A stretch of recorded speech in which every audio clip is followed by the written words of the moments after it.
تعال اما اقول ازاي تبوظ دهان عربيتك.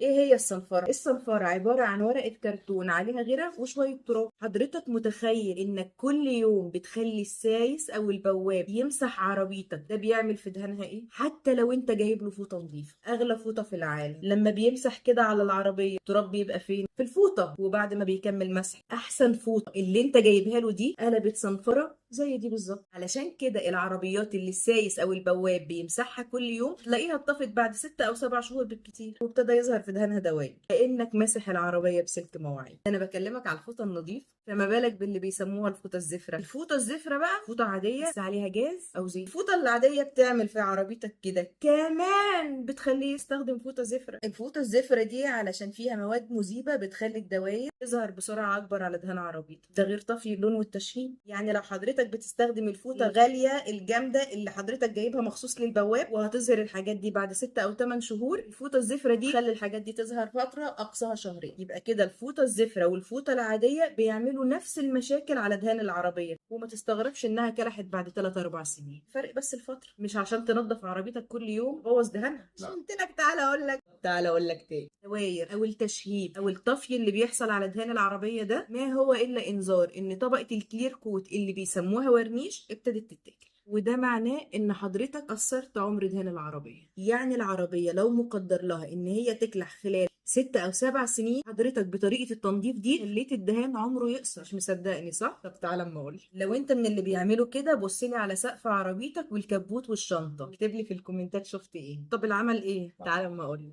مش اختراع، وقف السايس او البواب وامشي بالعربية مش نظيفة؟ لا، بوظ الدهان احسن. الموضوع بس عايز شوية تفكير علشان تحافظ على دهان عربيتك أطول فترة ممكن. العربيات دلوقتي دهانها فعلا ضعيف، مش زي زمان، مش هذا ما وجدنا عليه آباؤنا. يعني باختصار نوقف البواب والسايس. طب ونعمل إيه؟ تعال أما أقول لك. كل الحكاية لما تلاقي عربيتك اتطربت من بره، ادخل أي مغسله وأنت بتعمل تليفون قول له رش لي شوية مية. هتاخد منك وقت قد إيه؟ 10 دقايق، مش هتنزل من العربية أصلا. وسيب الغسلة الكبيرة اللي أنت بتغسلها للعربية جوه وبره كل شهر، يعني لا اتكلفت وقت ولا اتكلفت فلوس وحافظت على دهان عربيتك. طب اعمل حركه الغسيل الخارجي دي كل قد ايه؟ من اسبوع ل 10 ايام رشها رشه خارجيه في اي مغسله زي ما احنا شرحنا. طب لو انا عربيتي بتتطرب كل يوم اعمل ايه؟ تعال اما اقول.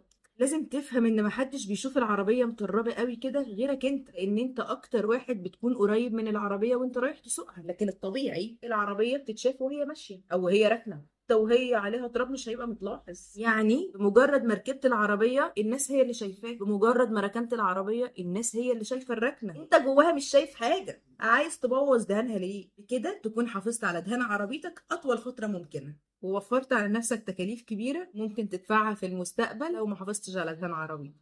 ونرجع تاني ونقول ايه؟ تعالى اما اقول.